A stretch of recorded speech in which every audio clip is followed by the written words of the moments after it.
In today's class, we will proceed with the analysis of class 10th mathematics standard sample paper, not sample paper.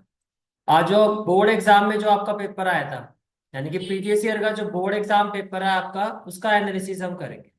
Already हम sample paper series में sample paper तो I think around 9 sample paper हम कर चुके हैं, right. Around 9 sample paper हम कर चुके हैं। तो आज हम अब प्रीवियस ईयर के जो बोर्ड एग्जाम्स पेपर है उनका एनालिसिस में स्टार्ट करवा रहा हूँ।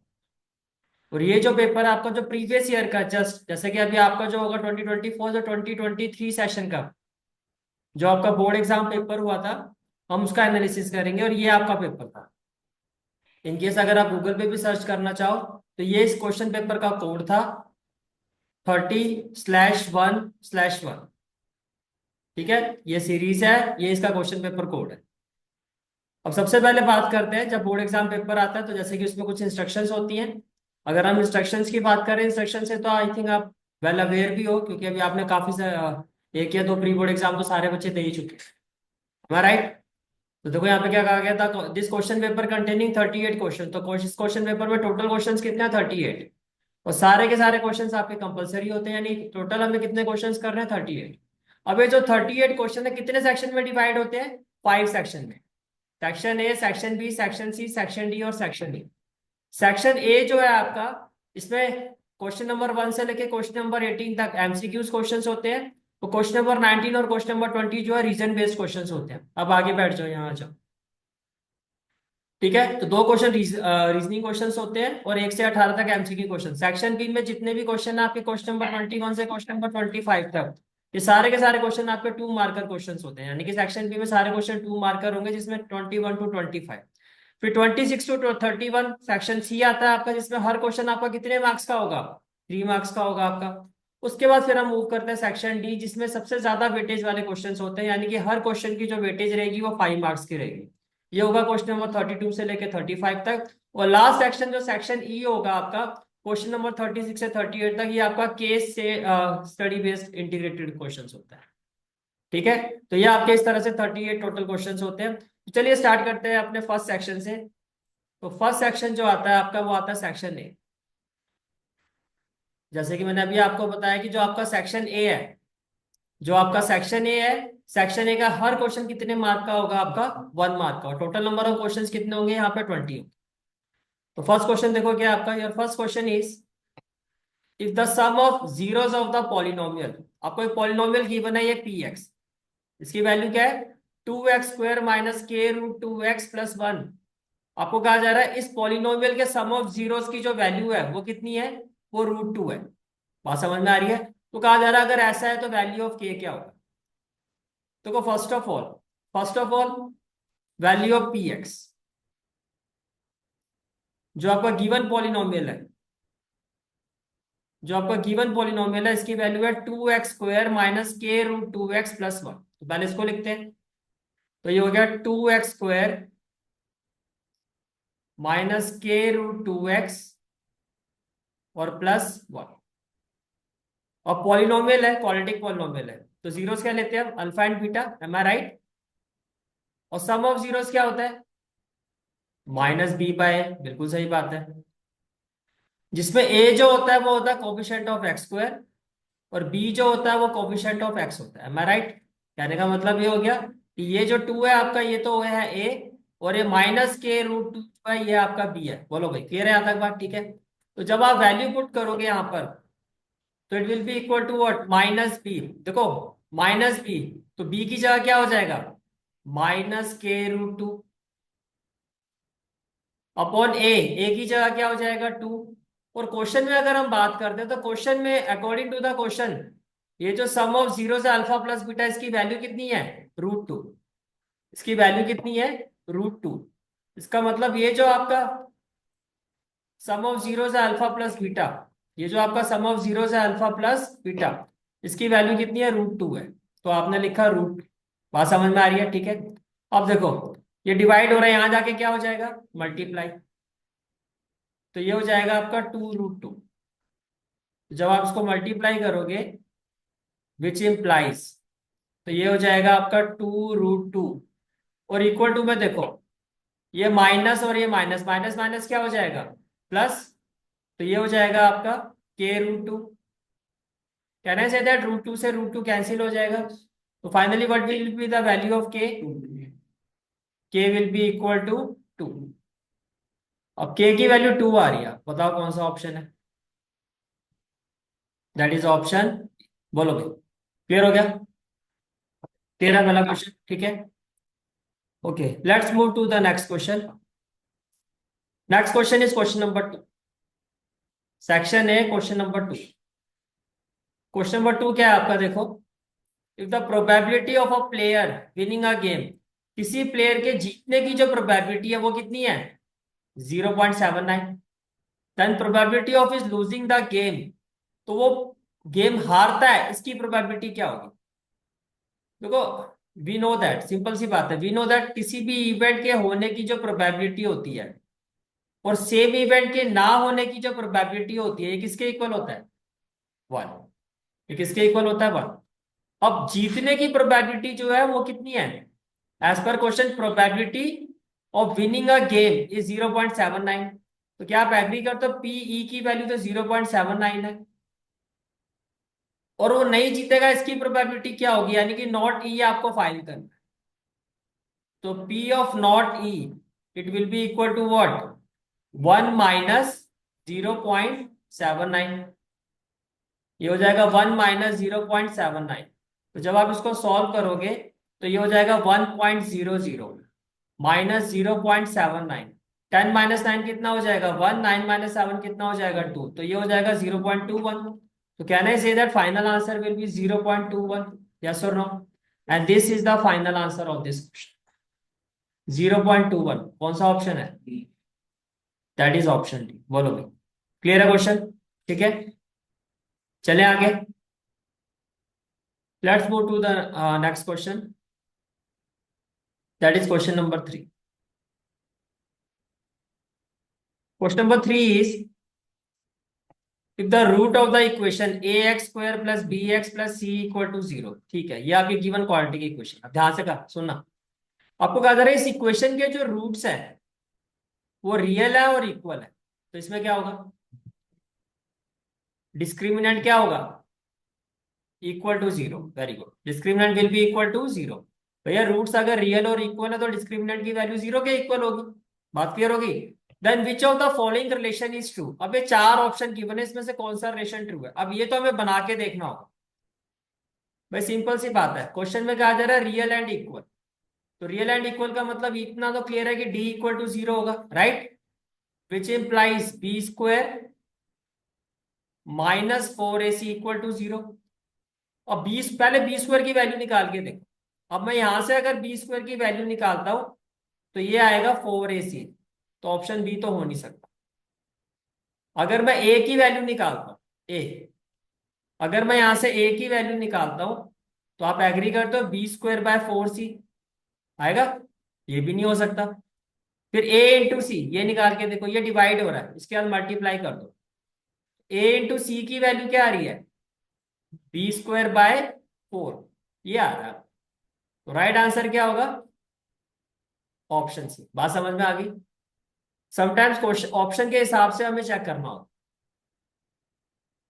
बात समझ में आ रही है सबको? ठीक है, चलो जी, let's go to the next question, that is question number 4।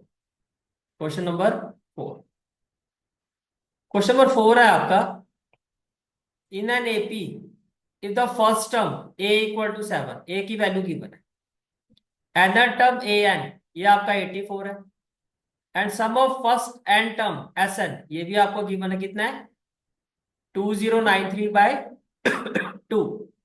तो आपको कहा जा रहा है n की वैल्यू क्या होगी। ठीक है, तो ये सबसे पहले तो आप ये समझो, वी नो दैट अगर फर्स्ट और लास्ट टर्म गिवन हो, जैसे कि क्वेश्चन में देखो, फर्स्ट टर्म भी गिवन है और लास्ट टर्म भी गिवन है, तो एस एन का फॉर्मूला क्या होता है? S N is equal to n/2 a plus A N. ये क्लियर हो गया? ठीक है, अब एस एन की वैल्यू क्या है? 2093/2। तो एस एन की जगह आ जाएगा 2093/2 इक्वल टू n/2, ये मुझे फाइंड करना है। ए की वैल्यू क्या है? 7। ए एन की वैल्यू क्या है? 84। बोलो भाई, ये बात समझ में आ रही है? ए एन की वैल्यू क्या है? 84। अब ये बताओ, कैन आई से दैट 2 और 2 कैंसिल हो जाएगा? 84 प्लस 7 कितना? 91। तो एन की वैल्यू क्या हो जाएगी? 2093 डिवाइडेड बाय 91। अब देखो, अगर मैं इसको 13 से ही करता हूँ, 13 7 जा 91, 13 1 जा 13, 20 में से 13 का कितना रह गया? 7, 79, 13 6 जा 78, 1 और 3 13, 13 1 जा 13, 7 2 जा 14 और 7 3 जा 21। तो एन की वैल्यू क्या आनी चाहिए? 23। तो ऑप्शन नंबर सी। बोलो भाई, क्वेश्चन नंबर 4 भी क्लियर हो गया? ठीक है, let's move to the next question, that is question number 5। Question number 5 is, if two positive integers p and q can be expressed as p is equal to 18a square b raised to power 4, ठीक है, and q is equal to 20aq b square where a and b are prime numbers, ठीक है, तो LCM of p और q क्या होगा, ये आपसे पूछा जा रहा है। एलसीएम ऑफ p और q क्या होगा? सबसे पहले आप ये देखो, वैल्यू ऑफ p क्या है? 18 into A square into B raise to power 4। अगर मैं इसको एक्सपेंड करके लिखूं, तो 2 3 जा 6 और 6 3 जा 18 into A square into B raise to power 4। इसका मतलब ये हो गया, पी की वैल्यू है 2 into 3 square into A square into B raise to power 4। यहां तक क्लियर है? ठीक है, इसके बाद वैल्यू ऑफ क्यू देखो क्या है? 20 a cube b स्क्वायर। 20 को आप क्या लिख सकते हो? 2 2 जा 4 square into 5 A raise to power 3। अब एलसीएम में जो कॉमन वैल्यू होती है उसकी हाईएस्ट पावर लिखी जाती है, मैं राइट? जैसे कि देखो, 2 की पावर 1, 2 रेस टू पावर 2, तो क्या लिखोगे? 2 रेस टू पावर 2। तो जब आप एलसीएम ऑफ पी और क्यू निकालोगे तो आप लिखोगे 2 रेस टू पावर 2। और जो है ही नहीं कॉमन, वो तो एज इट इज लिखा जाएगा, तो ये आप एज इट इज लिखोगे, तो आप लिखोगे 3 रेस टू पावर 2 इंटू 5। जब आप ए की बात करते हो तो a रेस टू पावर 3 आएगा, क्योंकि ज्यादा पावर ये है, तो a रेस टू पावर 3। और जब हम b की बात करेंगे तो b रेस टू पावर 4 आएगा, क्योंकि b की हाईएस्ट पावर क्या है? 4 है।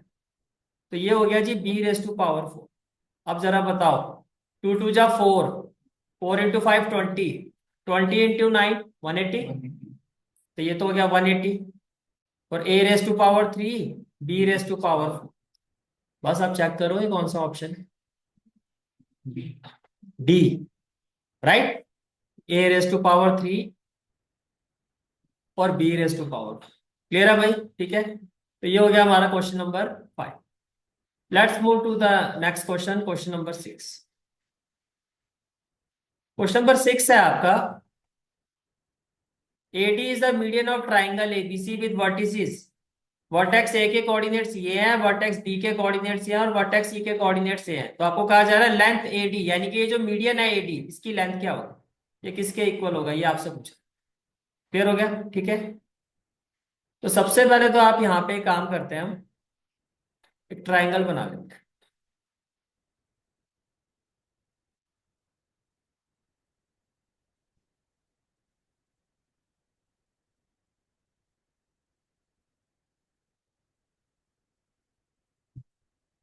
ये हो गया आपका ट्राइंगल, ठीक है। अब इसका ये वर्टेक्स आप ले लो A, और as per question vertex A के कोऑर्डिनेट्स क्या है? 5, -6। तो आपने लिखा 5, -6। फिर आप इसको ले लो vertex B. As per question vertex B के कोऑर्डिनेट्स क्या है? 6, 4। तो वर्टेक्स बी आपने लिखा 6, 4। फिर आप ये थर्ड वर्टेक्स ले लो सी, और वर्टेक्स सी के जो कोऑर्डिनेट्स है वो क्या है? 0, 0। चलो जी, इसको ले लेते हैं 0, 0। फिर यहाँ पर आप एक मीडियन ले लो, तो मीडियन जो होगा वो बेस को क्या करेगा? बाइसेक्ट करेगा, एम आई राइट? मीडियन जो है वो आपका बेस को क्या करेगा? बाइसेक्ट करेगा।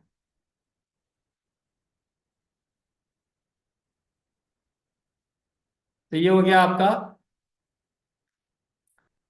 Late this point be D. तो एडी हो गया आपका मीडियन। अब as AD is median, as AD is median, तो क्या आप एग्री करते हो? तो ये जो डी है ये क्या होगा? Mid point. पहले बताओ। ठीक है, तो डी मिड पॉइंट होगा ना। तो बाय मिड पॉइंट फॉर्मूला, अब मैं आपसे पूछ रहा हूं, by by mid point formula, by mid point formula D के कोऑर्डिनेट्स क्या होंगे? आप कहोगे सर x1 प्लस x2/2, लिखूं मैं 3? बोलो। 6 + 0/2, और 4 + 0/2 लिखूं मैं 2? तो मेरे पास डी के कोऑर्डिनेट्स भी आ गए 3, 2। Now can I say that by distance formula, by distance formula, length of median AD will be equal to square root of x2 - x1 whole square होगा। तो आप कहोगे सर ये हो जाएगा 3 - 5 whole square plus y2 - y1, तो minus minus क्या हो जाएगा? प्लस। तो ये हो जाएगा 2 + 6 होल स्क्वायर। बोलो भाई। तो ये हो जाएगा 2 + 6 होल स्क्वायर। तो ये हो गया आपका 2 + 6 होल स्क्वायर। क्लियर हो गया? 3 - 5 क्या होगा? -2, -2 का स्क्वायर होगा 4, 6 + 2 होगा 8, 8 का स्क्वायर क्या होगा? 64। तो आंसर क्या आना चाहिए? √68 यूनिट, √68 यूनिट। तो राइट आंसर क्या होगा आपका? Option A. बोलो भाई, क्लियर है यहां तक? ठीक है।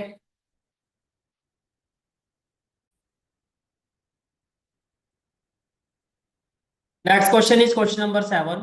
Question number 7 is if secant theta - tan theta is equal to f, then the value of secant theta plus tan theta क्या होगा? And these are the option. देखो डायरेक्टली तो ये होगा, राइट? अब मुझे ये बताओ, can I say that we know that, we know that क्या? सीकेंड स्क्वायर थीटा, पहले बस हाँ और ना में जवाब देना। क्या मैं ये लिख सकता हूँ secant square theta -tan square theta equal to 1? Yes और नो? बोलो भाई। एग्री करते हो सारे? ठीक है। अब ये बन क्या गया आपका? ये हो गया आपका a² - b² क्या होता है? a + b a - b, तो ये हो जाएगा which implies secant theta plus tan theta. a + b a - b, सीकेंड theta -tan theta, ये किसके इक्वल हो जाएगा भाई? अब अगर आप क्वेश्चन में देखो तो secant theta -tan theta equal to क्या है? m। इक्वल टू क्या है? m। Can I say that which implies secant theta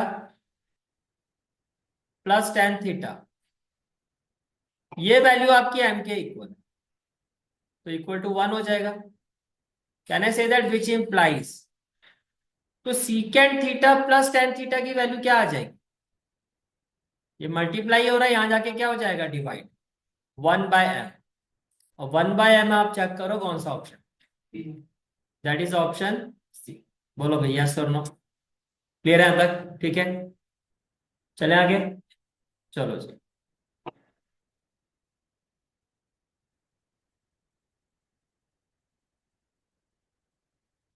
क्या नेक्स्ट क्वेश्चन आता है आपका? Question number 8। Next question is question number 8। Question number 8 is from the data 1, 4, 7, 9, 16, 21, 25 if all the even numbers are removed. कहता जितने भी even numbers हैं उनको remove कर दो, तो यानी कि 4 भी हटा दो, 16 भी हटा दो, ये दोनों हट जाएंगे। ठीक है। Then the probability of getting at random a prime number from the remaining, तो रिमेनिंग नंबर से अगर आपको प्राइम नंबर फाइंड करना हो, रिमेनिंग नंबर से प्राइम नंबर निकालने की जो प्रोबेबिलिटी है वो क्या हो? बोलो भाई, क्वेश्चन समझ में आया? पहले मुझे ये बताओ कितने नंबर रह गए? 1, 7, 9, 21, 25। Probability of required event that is prime number. इसमें प्राइम नंबर क्या है? 7 है और एक ही है। तो टोटल नंबर कितने हैं? 1, 2, 3, 4, 5। तो क्या हो जाएगी प्रोबेबिलिटी? 1/5। यही आपका आंसर है। आया समझ में क्वेश्चन? ये आपका हो गया ऑप्शन। हाँ जी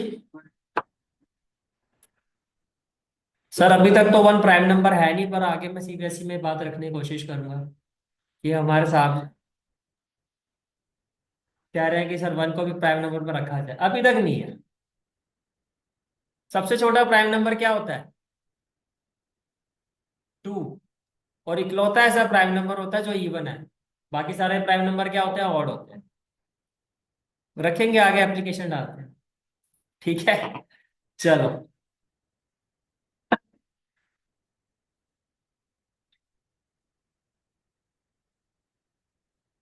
नेक्स्ट क्वेश्चन आता है, क्वेश्चन नंबर 9।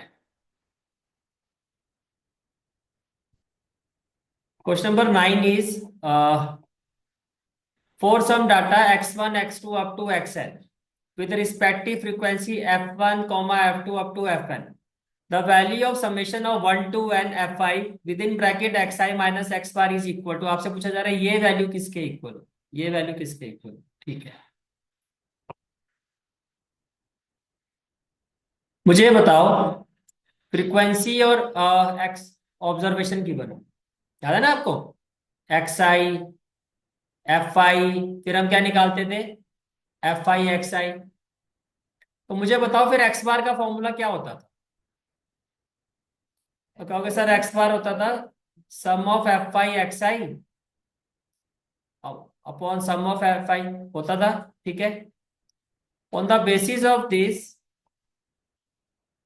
मैं ये कह सकता हूँ कि इसको अगर मैं मल्टीप्लाई करता हूँ तो आप कहोगे सर ये हो जाएगा sum of F I X bar equal to क्या है? Sum of F I X I. Yes और नो? सही है, ये होगी ना वैल्यू। अब इसको अगर मैं यहां लेके आ जाऊं, या फिर ऐसा करो, जो गिवन कंडीशन है उसके हिसाब से अगर मैं बात करूं, मैं ये वाली जो टर्म है इसको मैं यहां लेके जा रहा हूं, तो क्या हो जाएगा? पहले तो इसको लिखोगे सम ऑफ एफ आई एक्स आई, फिर ये प्लस वाली टर्म यहां जाएगी तो क्या हो जाएगी? माइनस। हाँ जी, नहीं दीदी, हम यहाँ पे इसको ऐसे मान के चलो कि ये जो आपकी वैल्यूएशन है, जैसे ये ऐसा ना ए इक्वल टू बी, तो इसको यहां लेके जाओगे तो क्या कहोगे? ये तो कहोगे माइनस बी इक्वल टू 0। तो ये होगा, बात समझ में आ रही है? तो ये इधर जाएगा तो क्या हो जाएगा? एक्स बार मैं लिख रहा हूं पहले, और इसके बाद मल्टी, ये देखो ये एक्स बार है, और इसके बाद आपने इसको मल्टीप्लाई किया। मल्टीप्लाई में क्या है? Sum of F I equal to 0 होगा। ठीक है, अब मुझे बताओ अगर मैं यहां से सम ऑफ एफ आई कॉमन लेता हूं तो ब्रैकेट में क्या आएगा? एक्स आई माइनस एक्स बार, और ये किसके इक्वल आएगा? 0। ये आएगा ना? तो देखो यही तो पूछा है उसने कि ये वैल्यू किसके इक्वल होगी? Sum of F I within bracket X I minus X bar. Sum of F I within bracket X I minus किसके इक्वल आ रहा है? बस यही आपका आंसर है। ये आपका क्या है? बोलो भाई, कहानी क्लियर? ठीक है,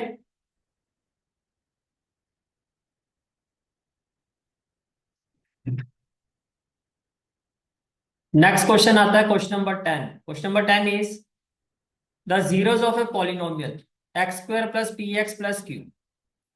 गिवन पॉलिनोमियल क्या है आपका? X square plus P x plus Q.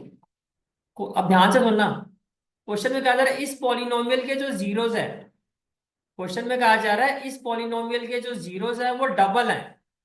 किसके? Twice the zeros of polynomial, इस पॉलिनोमियल के जीरोस के डबल है। ठीक है, तो अगर मैं ये मान लूं कि ये जो पॉलिनोमियल है ये वाला, ये इसके जीरोस क्या है? Alpha and beta. इसके जीरोस मैंने क्या ले लिए? Alpha and beta. तो बताओ फिर इसके जीरोस क्या होने चाहिए? 2 अल्फा एंड 2 बीटा है, वो यही कह रहा है ना? कितनी बार समझ पा रहे हो? ठीक है। अब मुझे बताओ इस पॉलिनोमियल में अल्फा प्लस बीटा की वैल्यू क्या होगी? माइनस बी, तो माइनस बी क्या हो जाएगा? 5। माइनस बी क्या हो जाएगा? 5, और ए क्या हो जाएगा? 4। ये आ गया। अब अगर मैं इस पॉलिनोमियल की बात करता हूं, इस पॉलिनोमियल में सम ऑफ जीरोस क्या होगा? आप कहोगे सर 2 अल्फा प्लस 2 बीटा, क्योंकि इसके जीरो 2 अल्फा और 2 बीटा है, होगा। ठीक है। और ये किसके इक्वल होगा? Minus B, that is minus P by A तो आपका 1 है ना? 1। अच्छा, अगर मैं यहां से 2 कॉमन ले लूं तो ब्रैकेट में क्या आएगा? अल्फा प्लस बीटा, और इक्वल टू में क्या आएगा? Minus P. अब अल्फा प्लस बीटा की वैल्यू क्या है? यहाँ 5/4 पुट कर दो, तो ये हो गया माइनस पी। माइनस को भी यहाँ शिफ्ट कर दो तो पी की वैल्यू क्या हो जाएगी? 2 2 जा 4, मैं बोल सकता हूँ -5/2। पी की वैल्यू निकालनी थी, चेक करो, -5/2 है ऑप्शन में? नहीं है। ये रहा ऑप्शन है। बोलो भाई, क्लियर हो गया? चले आगे। ठीक है, चलो जी। क्वेश्चन नंबर 11 है आपका। If the distance between the point 3, -5 and x, -5 is 15 unit. चलो मान लेते हैं ये हो गया पॉइंट ए, ये हो गया पॉइंट, मैं लिख देता हूँ। इसको आप ले लो पॉइंट ए, इसको ले लो पॉइंट बी। क्या आप एग्री करते हो क्वेश्चन के अकॉर्डिंगली फिर ए बी की वैल्यू 15 है, यस और नो? अगर मैं स्क्वेयरिंग बोथ साइड कर देता हूँ, क्या कर देता हूँ? स्क्वेयरिंग बोथ साइड, तो क्या हो जाएगा? A B square. अब स्क्वेयरिंग क्यों किया ये आप पता है ना, ताकि रूट का इफेक्ट खत्म हो जाए। इक्वल टू क्या हो जाएगा? 15 स्क्वायर। अच्छा, ए बी की वैल्यू क्या होगी? Sir x2 - x1 whole square, तो ये हो जाएगा x-3 whole square plus y2 -5, minus minus क्या होगा? प्लस, तो -5 + 5 होल स्क्वायर और इक्वल टू में क्या हो जाएगा? 15 स्क्वायर, दैट इज 225। तो भैया x-3 होल स्क्वायर को क्या लिखोगे? a² + b² -2ab लिखूं मैं ऐसे? ये तो जीरो हो जाएगा। और +225 है, इसको भी लेफ्ट हैंड साइड में लेके आ जाओ, तो क्या हो जाएगा? 225 इक्वल टू 0। ठीक है। Now what we will have? x² -6x। अब 225 और 9, 15 में से 9 क्या कितना होता है? 6, तो 216 कितना आएगा? -216 इक्वल टू 0। अब 216 के ऐसे फैक्टर बनाओ कि 6 आ जाए, बताओ भैया। 216 के ऐसे फैक्टर बनाओ कि 6 आ जाए। 2 1 जा 2 0, 2 8 जा 16, 2 5 जा 10, 2 4 जा 8, 2 2 जा 4, 2 7 जा 14, और 3 9 जा 27, 3 3 जा 9। अब इसके ऐसे फैक्टर बनाओ। 3 3 जा 9, 9 2 जा 18 एंड 3 2 जा 6। हाँ, 18 और 12 बोलो, बन रहे? 18 और 12, तो x² -18x +12x -216 equal to क्या हो जाएगा? 0। बोलो भाई, क्लियर है? ठीक है। x कॉमन लोगे तो क्या आ जाएगा?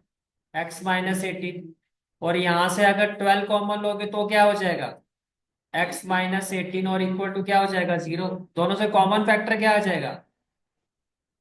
x-18, और अदर फैक्टर क्या हो जाएगा? x + 12 इक्वल टू क्या हो जाएगा? 0।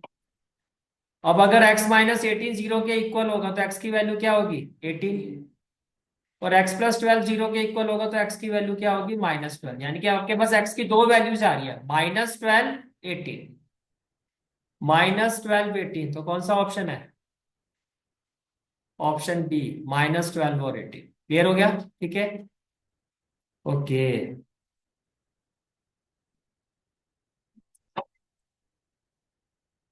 Next question is question number 12।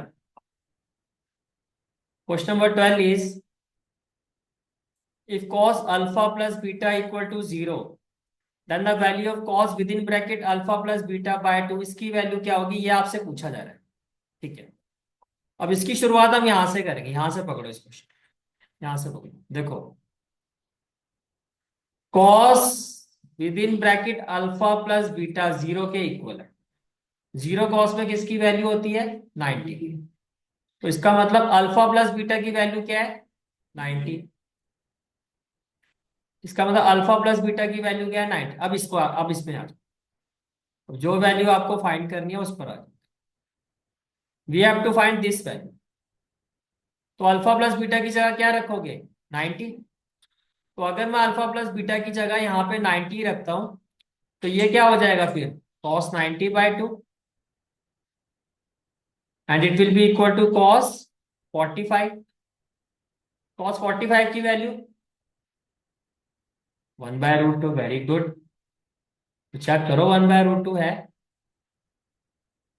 1/√2 हो गया आपका ऑप्शन। बोलो भाई, क्लियर है तक, ठीक है। ये हो गया हमारा क्वेश्चन नंबर 12।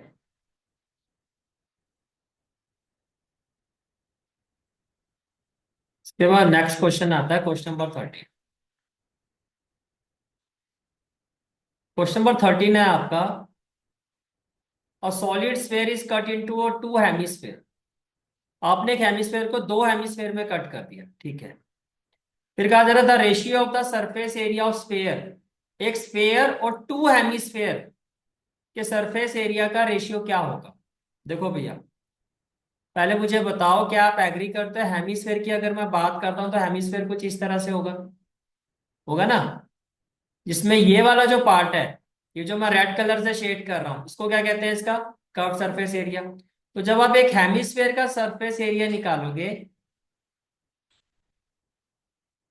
तो एक तो हो जाएगा कर्व सरफेस एरिया, जो क्या होता है 2πr², और इसमें ऐड कर दोगे ये वाला एरिया, जो एरिया ऑफ सर्कल है, तो प्लस क्या कर दोगे आप, πr²। टोटल कितना हो गया ये, एक हेमिस्फेयर का सरफेस एरिया आ गया 3πr। अब आपको जो रेशियो निकालना है, आपको जो रेशियो निकालना है, ratio of surface area of sphere to two hemisphere. देखो एक हेमिस्फेयर का तो सरफेस एरिया ये आ गया, तो surface area of two hemisphere कितना हो जाएगा। आप कहोगे सर एक का 3πr² है तो दो का हो जाएगा 6πr², राइट। तो रिक्वायर्ड रेशियो क्या है, सरफेस एरिया ऑफ स्फेयर क्या होता है,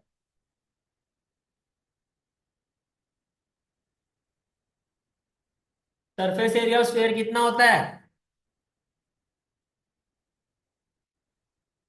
हाँ दीदी आप बताओ। हाँ,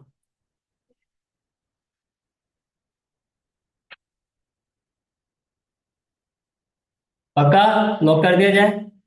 yes, surface area of sphere होता है 4πr। इसमें कर्व तो होता ही नहीं है। और टू हेमिस्फीयर का कितना है, 6πr²। अब पाई से पाई कैंसिल, r² से r², 2 2 जा 4, 6, तो रेशियो क्या हो जाएगा, 2:3। अब चेक करो भैया, 2:3 ऑप्शन में है, that is option C. Clear हो गया, ठीक है। हाँ जी,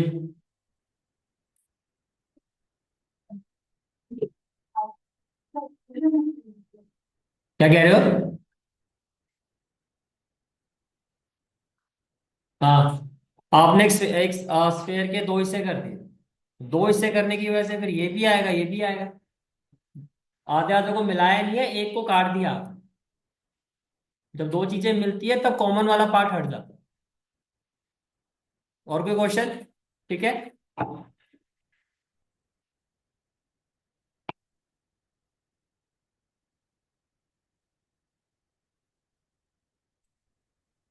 next question is question number 14, and question is the middle most observation of every data arrange in order.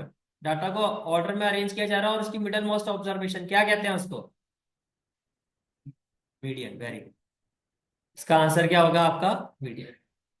Question number 14 का आंसर होगा आपका। Is it clear? ठीक है।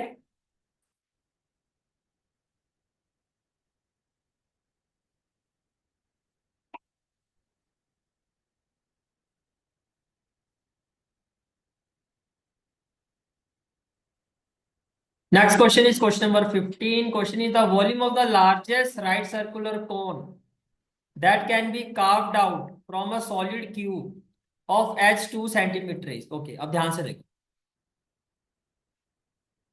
मैं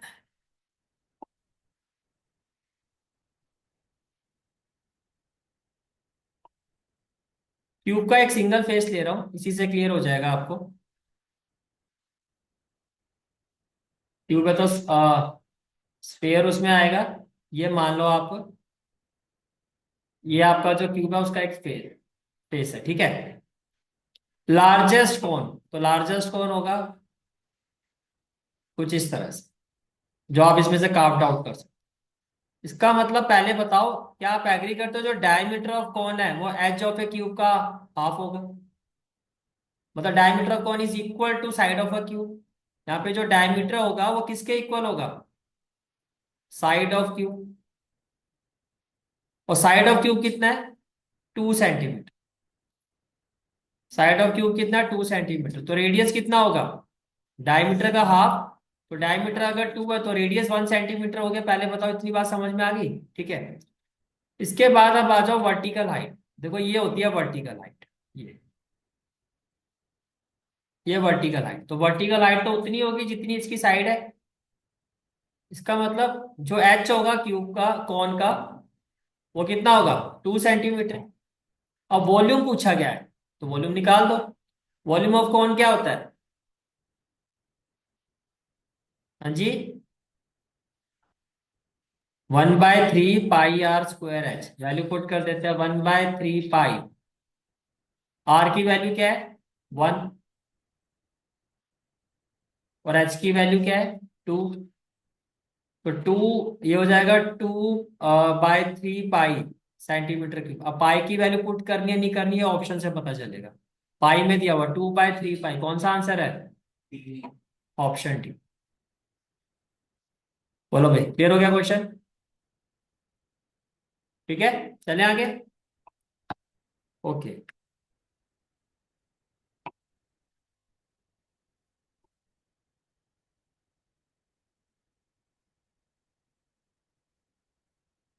next question is question number 16। Two dice are rolled together.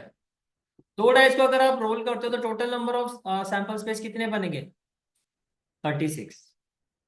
Probability of getting sum of number on the two dice as 2, 3 और 5। ठीक है। सबसे पहले कह रहा है कि सम ऑफ नंबर 2 आने चाहिए दोनों डाइस में मिला के, तो इसमें तो एक ही केस आएगा, 1,1। फिर कह रहा है दोनों डाइस में सम जो आना चाहिए वो 3 आना चाहिए। इसमें क्या आएगा? पहली डाइस में 1 ले लो, सेकंड में 2 ले लो, या फर्स्ट में 2 ले लो, सेकंड में 1 ले लो, ये भी हो गया। फिर कह रहा है दोनों डाइस में जो सम है वो 5 आना चाहिए। तो पहली डाइस में 1, दूसरी डाइस में 4, 4 + 1 5, 4 और 1 5। यही केस होंगे आई थिंक। 1 के साथ तो यही बनेगा, 1 और 4, 4 और 1। अच्छा, अब 2 वाले पर आ जाओ, 2 के साथ 3, तो 3 के साथ 2। और कोई केस नहीं। टोटल केस कितने हो गए? 1, 2, 3, 4, 5, 6, 7। और टोटल सैंपल स्पेस कितना होता है? Sample points 36। तो 7/36 होना चाहिए आपका आंसर। बताओ कौन सा ऑप्शन? ऑप्शन है। क्लियर हो गया? ठीक है।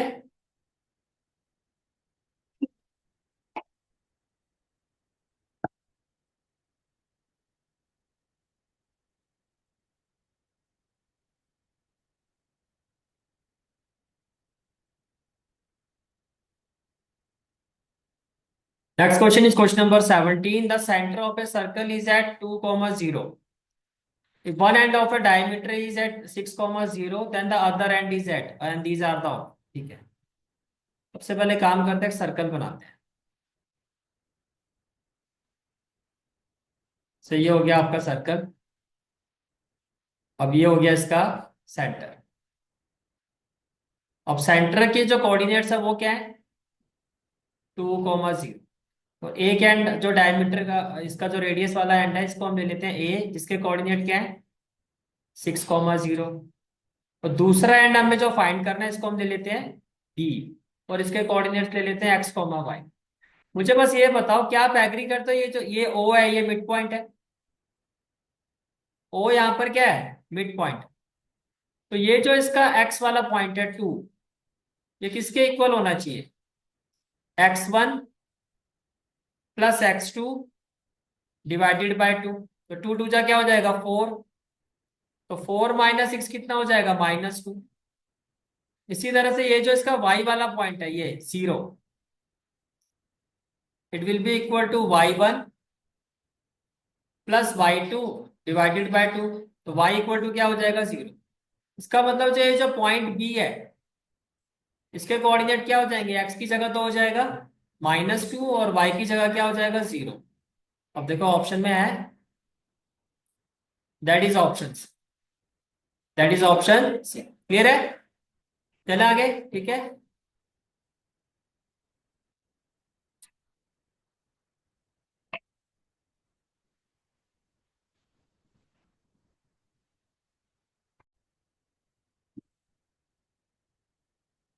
Next question is question number 18 in the given figure. देखो ये आपकी गिवन फिगर है।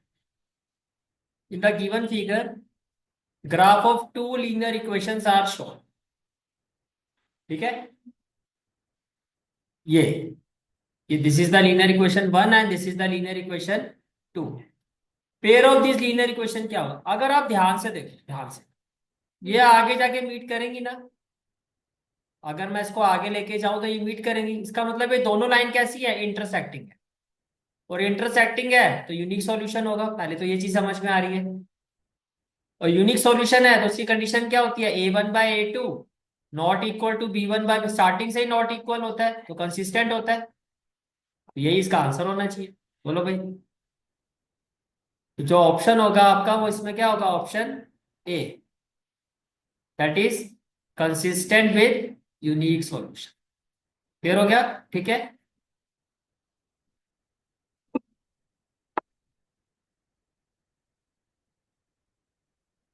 नेक्स्ट आता है क्वेश्चन नंबर 19, असर्शन और रीजन वाले क्वेश्चन हैं आपके। असर्शन है the tangent drawn at the end point of a diameter of a circle are parallel. पहले बताओ ये ट्रू है फॉल्स, ट्रू है। भैया अगर आप एक सर्कल ले लो, ये देखो, ये आप एक सर्कल ले लो और इसके डायमीटर डायमेट्रिकली एंड पर आप दो टेंजेंट ड्रॉ करो, डायमेट्रिकली एंड पर दो टेंजेंट ड्रॉ करो। ये आपको याद होगा हमने प्रूव भी किया था, जैसे एक ये हो गया और एक ये हो गया, तो ये पैरेलल ही तो हो गए, दोनों लाइंस क्या होंगी पैरेलल। बात समझ में आ गया, ठीक है। तो पहला वाला जो पार्ट है ये तो ट्रू है, ये वाली जो स्टेटमेंट है ये बिल्कुल क्या है ट्रू है। अब आता है रीजन पर। रीजन पर क्या है, diameter of a circle is the longest code. बात ये सही है लेकिन ये रीजन नहीं है इसका, ये इसका रीजन नहीं है। तो बताओ कौन सा ऑप्शन होना चाहिए, option B, both assertion and reason are true but reason is not correct explanation for assertion A। Clear है, कहानी क्लियर है, ठीक है।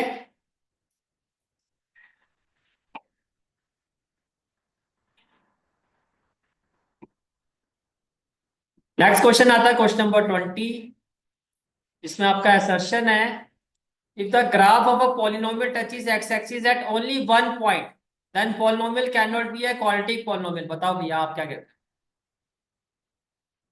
ट्रू है फॉल्स है, ट्रू। कह रहा है अगर एक ग्राफ जो है वो एक्स एक्सिस को एक ही पॉइंट पे टच कर रहा है तो ये क्वाड्रेटिक पॉलिनोमियल नहीं होगा। सबका आंसर ट्रू है, दीदी है तो मुस्कुरा रही है, हाँ ट्रू भी कह रही है, थोड़ा झिझक भी हो रही है। भाइयों का क्या ख्याल है, हैं? भैया मुझे बताओ अगर मैं ये कह दूं कि रियल और इक्वल रूट है, तो x की सेम वैल्यू आएगी 1,1। अब क्या कहोगे, ये देखो, मान लो ये 1 आ रहा है, ये 1 है, फिर आपका ये कुछ पैराबोला ये ऐसे बनेगा, ये क्वाड्रेटिक मोनोमियल होता है। ये क्या है आपका, ये क्या है आपका, ट्रू है।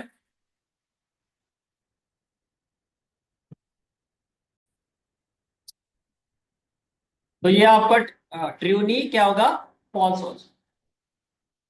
तो ये आपका क्या होगा, फॉल्स। बोलो भाई, क्लियर हो गया यहाँ तक, ठीक है। अब आते हैं रीजन पर।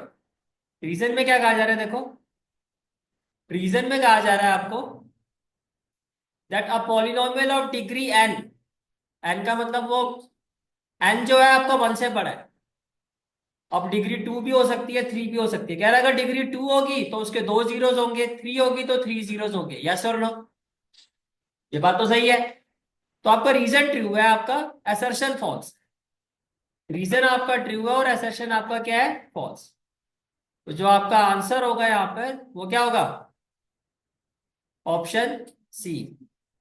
नहीं, ऑप्शन सी नहीं, option D, assertion is false but reason is true. और इसी के साथ हमारा सेक्शन ए होता है कंप्लीट।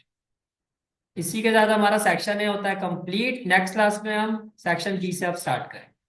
बोलो भाई, कहानी क्लियर, ठीक है। This is for today's class. I hope you like this class, and if you like this class then do like, share and subscribe my channel, and don't forget to press the bell icon. Bell icon press करने से क्या होगा, जो भी मैं lecture upload करूंगा you will get the notification of that lecture. Thanks for watching this video. जहां तक आपके मैथ्स कोर्स की बात है, कंप्लीट मैथमेटिक्स कोर्स की जो प्लेलिस्ट का लिंक है वो आपको डिस्क्रिप्शन सेक्शन में मिल जाएगा। So bye, take care and have a great day.